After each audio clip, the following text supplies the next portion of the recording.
maka masih dengan wajah yang kurang bersahabat, Usaid bin Hudayr ini meladeni Mus'ab bin Umair. Bahkan dalam kisah dia sempat mencabut tombaknya dan kemudian ditancapkan di depannya gitu. Wah, ini jagoan gitu ya. Meniti jalan orang-orang mulia bersama para sahabat Rasulullah SAW, kita nikmati keindahan Islam.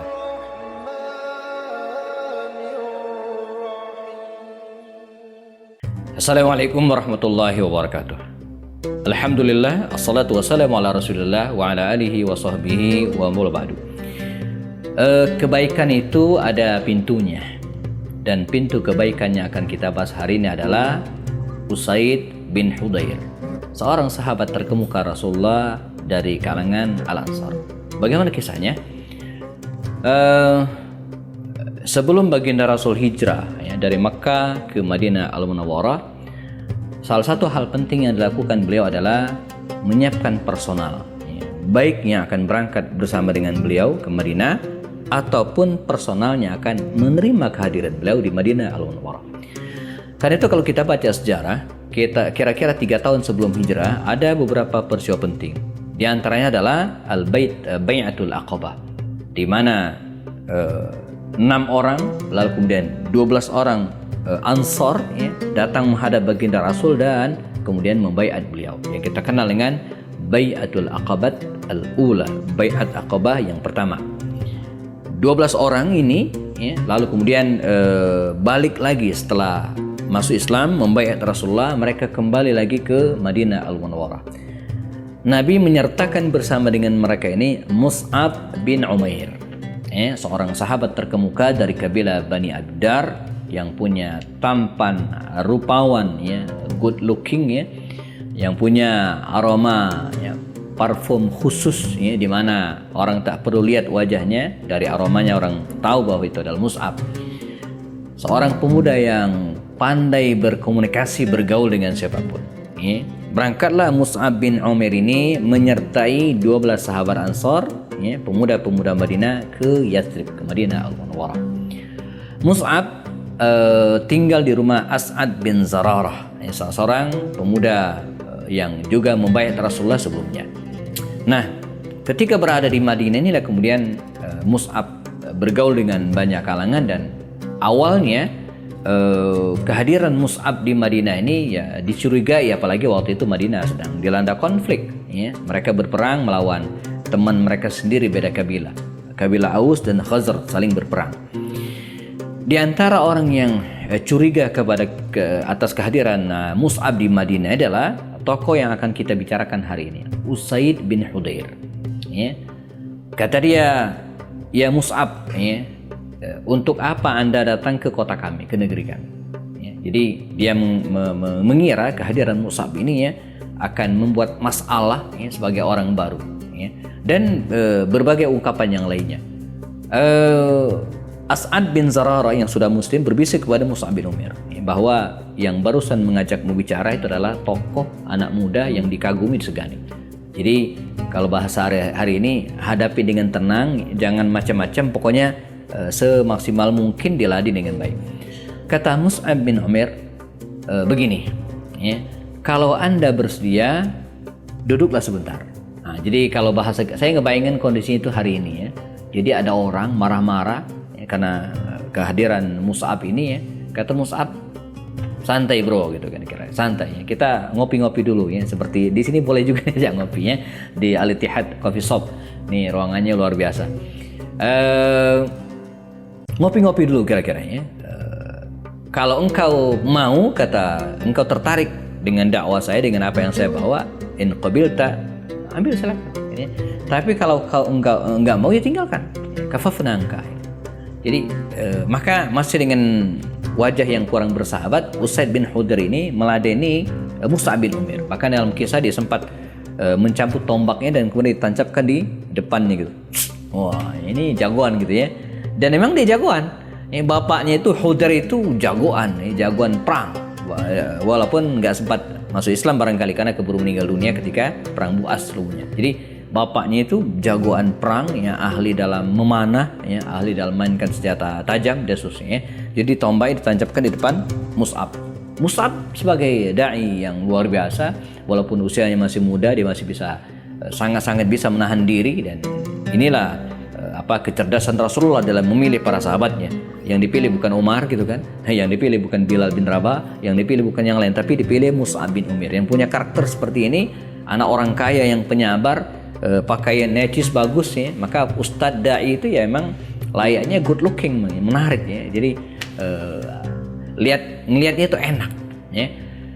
Maka duduklah Usaid bin Hudair di hadapannya Mus'ab bin Umair radhiyallahu anhu dan berbincang sama mereka. Pada akhirnya, dan inilah kebaikan, Usaid bin Hudair memeluk Islam, dan keislamannya ini menjadi pintu bagi Sa'ad bin Mu'adz untuk masuk Islam. Nah, keislaman Sa'ad bin Mu'adz ini ya, menjadi pintu bagi masuk Islamnya kabilah Aus di Madinah. Nah, ini disebut dengan tadi kebaikan itu ada pintunya, dan pintu kebaikan pada keislaman penduduk Madinah ini ya, dimulai dari Usaid bin Hudair radhiyallahu anhu. Ya. Sisanya ya, Usaid bin Hudair datang ke Makkah kembali pada tahun ke-13 ya, atau 13 kenabian, 1 tahun sebelum hijrah, dan membaiat Rasulullah dalam Baitul Aqabah yang kedua. Dan ketika akan pulang ke Madinah Al-Munawwarah, Rasulullah membentuk 12 anak muda ini ya, 12 orang di antara mereka dipilih sebagai naqib ya, sebagai pimpinan kabilahnya. Termasuk yang dipilih itu adalah Usaid bin Hudair radhiyallahu anhu. Dia kembali ke Madinah.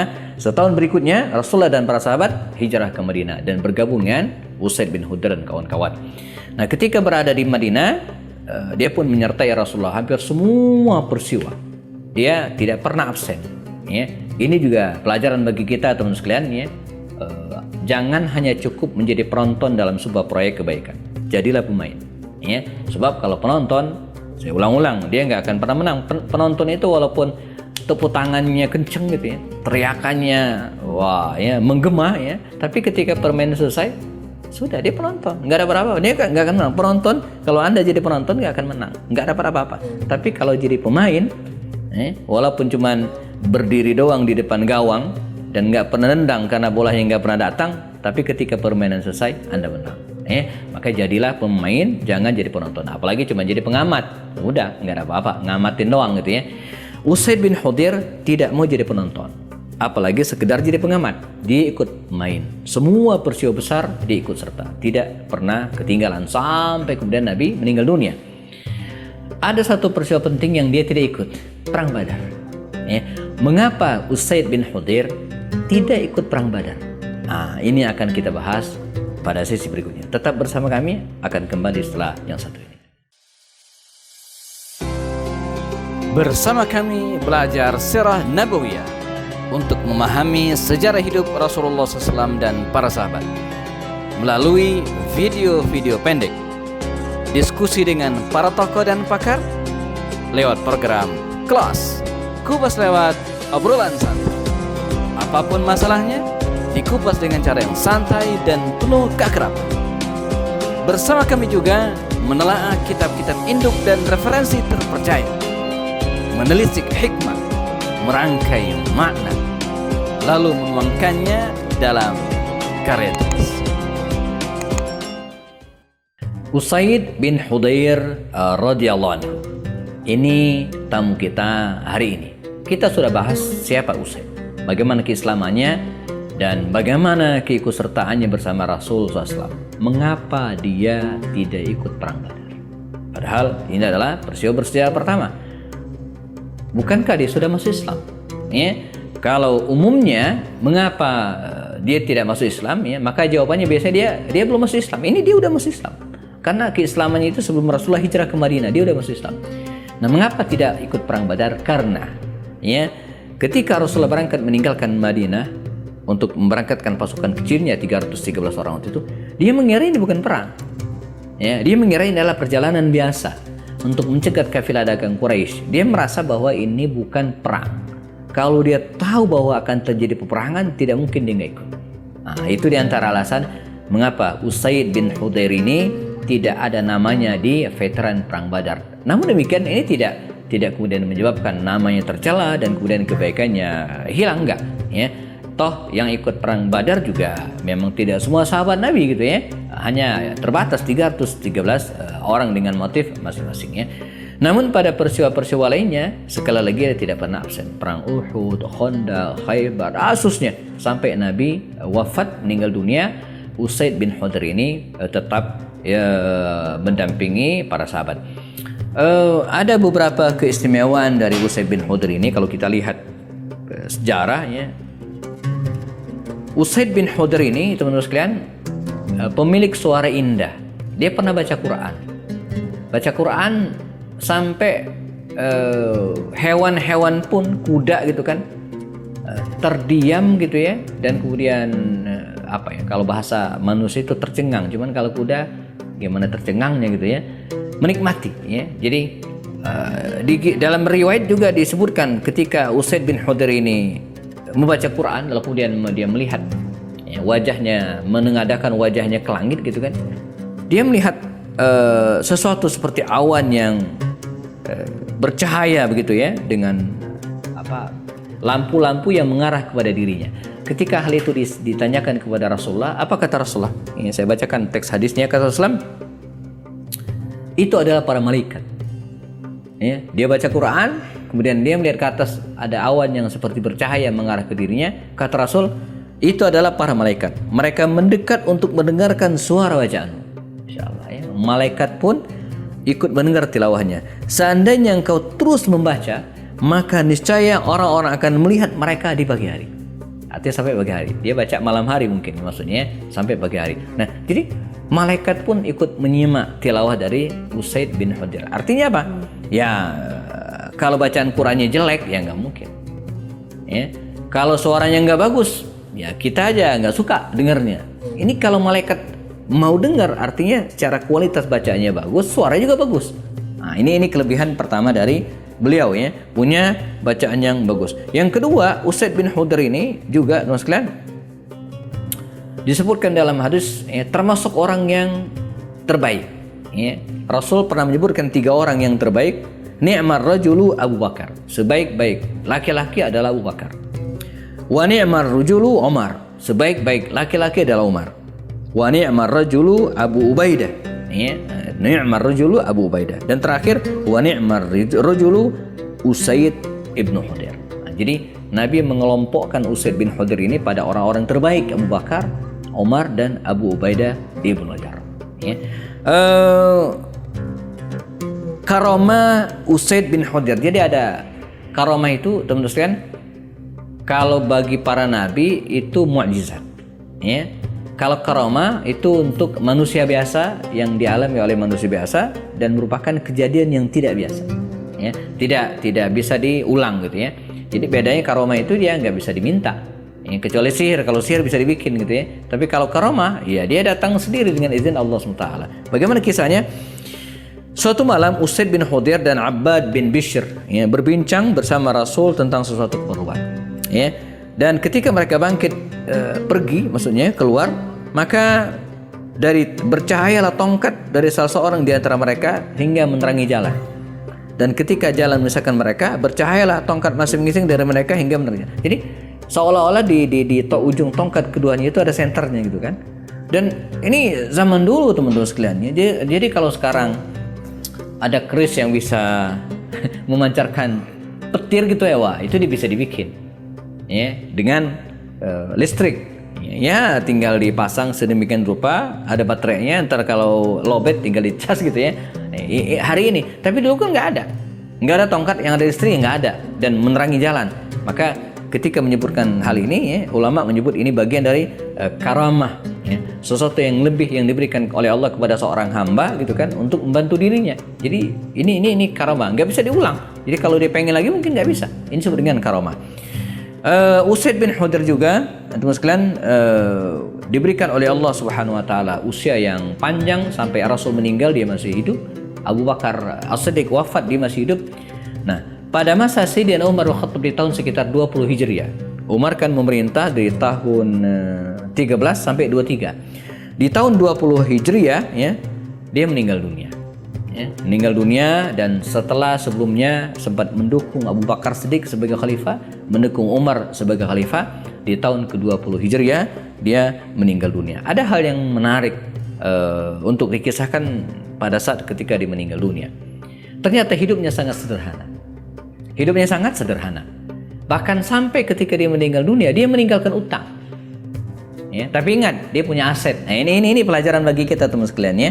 Jadi pertama, hindari banget utang. Kalaupun harus ngutang gitu kan, harus pastikan tercatat sehingga ketika kita meninggal dunia ada yang bayarin. Yang kedua, inilah perlunya aset. Ketika kita, ya kalau bisa, kalaupun harus ngutang gitu kan, jangan lebih besar dari aset. Sehingga ketika kita nggak bisa bayar, ya kita bisa jual aset. Kan kuncinya demikian. Nah, dia punya aset. Apa itu? Lahan, kebun kurma.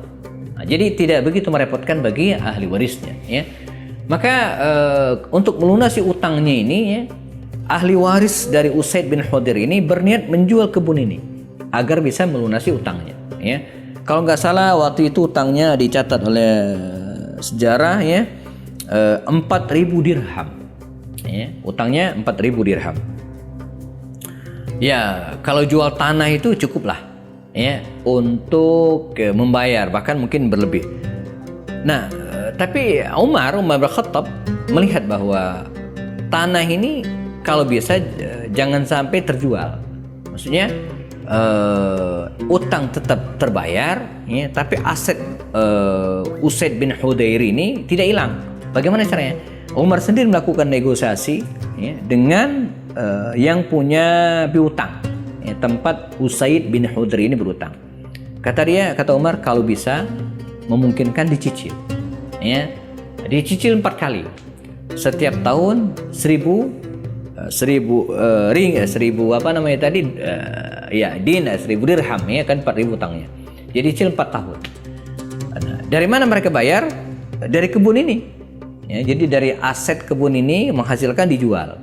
Singkat cerita 4 tahun kemudian lunas. Utang lunas, aset tetap ada. Nah, ini bisa menjadi inspirasi juga bagi kita teman-teman hari ini ya. Karena kunci dari utang itu ya bayar. Kalau nggak bisa bayar sekaligus ya dicicil. Banyak di antara kita yang punya utang berlarut berlama-lama ya karena nggak dibayar. Nggak bisa bayar karena nggak punya duit. Tapi dengan mencicil maka insya Allah kan lunas. Berapapun. Ya, ini teori bayar utang ya. Misalnya utangnya 7 juta. Itu kalau bayar blok 7 juta sekali susah. Tapi kalau dicicil, misalnya 500.000 sebulan atau 300.000 sebulan, salah suatu saat akan lunas. Bisa tagih 3 tahun, 4 tahun. Tapi kalau nggak dicicil sama sekali, ya nggak akan lunas walaupun cuma 1 juta. Nah, jadi ini teorinya ya. Jadi kalau kita terjerat utang ya, cara membayar dengan cara minta kemudian untuk dicicil. Tentu saja jangan sampai ada riba. Nah, ini inspirasi dari Usaid bin Hudayr radhiyallahu anhu. Dia meninggal dunia di masa Umar bin Khattab. Bahkan ya Umar bin Khattab ikut ikut serta mensolatkan Usaid bin Hudayr dan mengangkat jenazahnya sampai dimakamkan di Baqi al-Gharqad di Madinah al-Munawwarah.